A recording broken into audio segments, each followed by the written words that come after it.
Well, Section 3, welcome to the Week 8 wrap-up. Congratulations, you've made it. You've completed the course.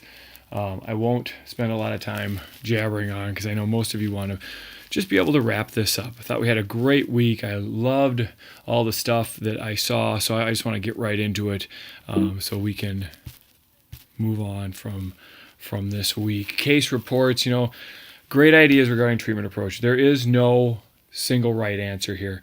I was looking for a clinically reasoned answer. A lot of the time the information that we get from our patient is based on what we gather in the subjective, but what we see from the patient, what we hear from the patient. People's approaches were very thoughtful. They were well reasoned. Nobody went off the deep end and started doing things. Now, that doesn't mean I totally agree with where people would have gone.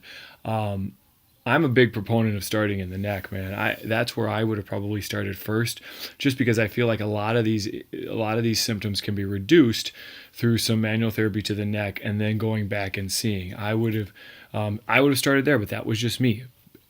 Right now, based on all kinds of variables, it's hard to know. But I enjoyed reading what you guys had to say, and I enjoyed reading how the approaches, whether you start in the elbow, the shoulder, or the neck. Because I know that there's a lot of people who be like, well, the shoulder's where you need to go, and definitely the people in the elbow would have been like, elbow. And again, I think you can make a rational thought process for that. The key to success, again, is the test-retest model. You got to know that after you've done some kind of an intervention that you see a change. That is so very important. You want to see intercession change.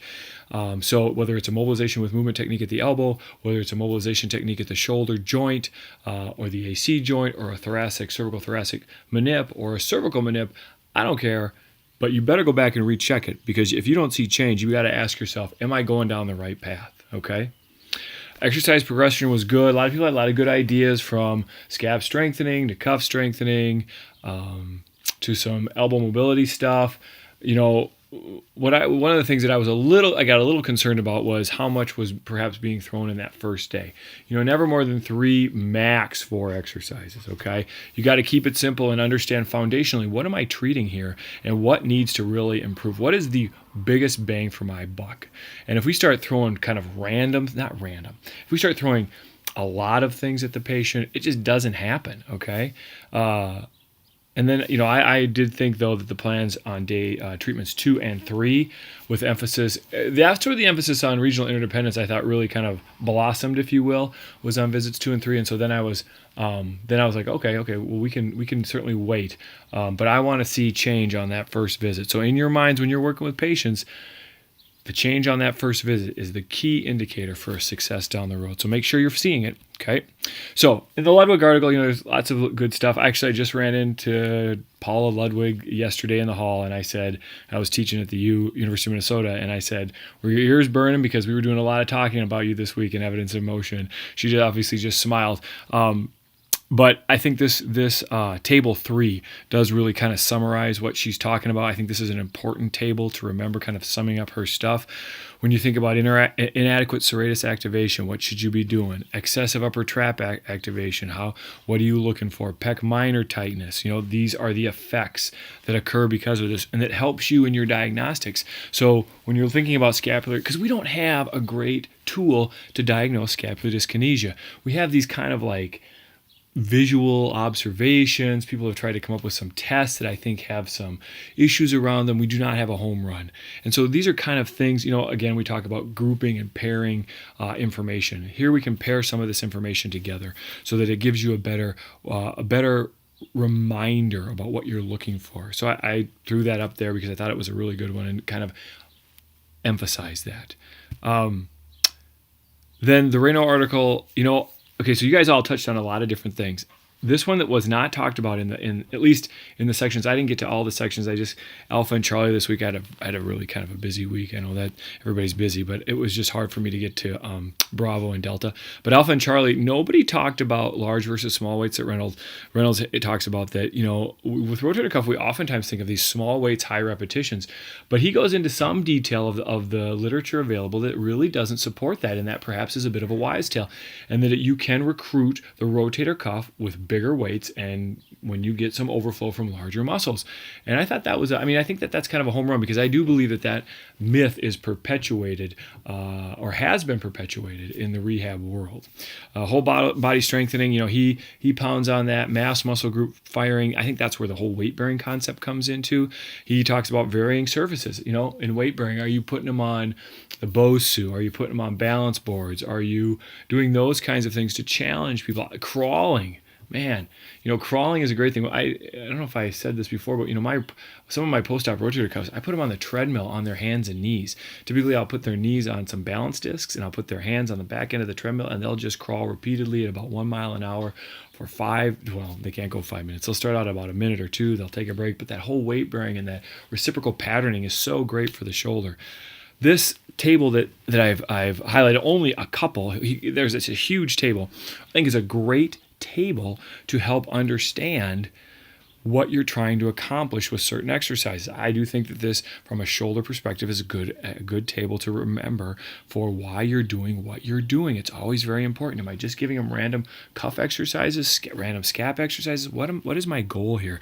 So I would, those two tables, the Ludwig and then this Reinhold article or table, I would pull out and have handy and kind of remind myself why am I doing what I'm doing. Okay, and then the overhead throwing, I'm not going to go into too in depth with that. I thought that was a great.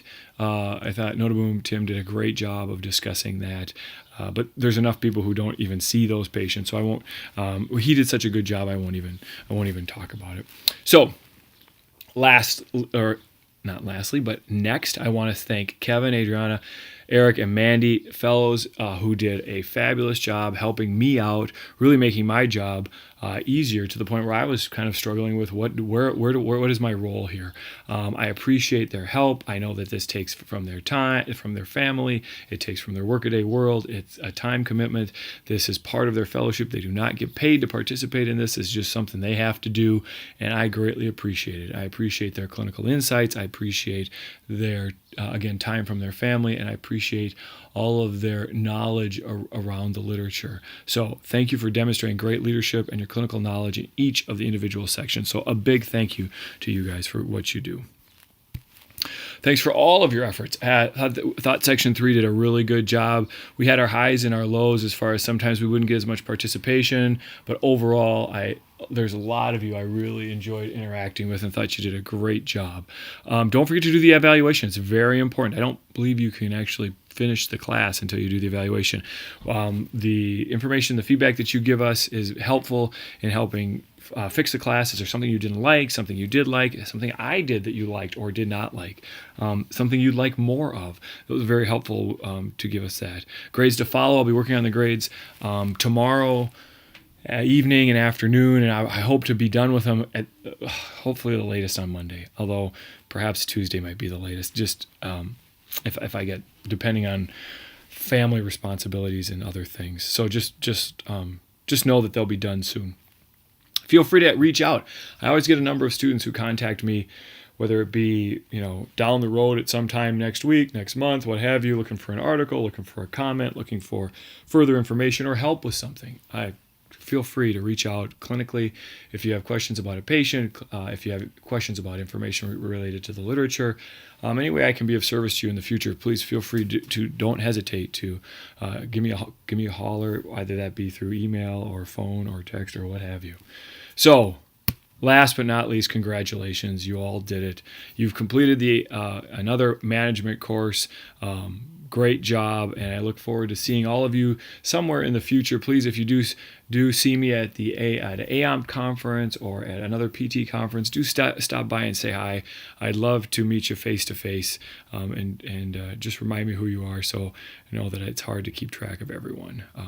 Good luck. Have a great rest of your spring, and hopefully we'll interact soon in a later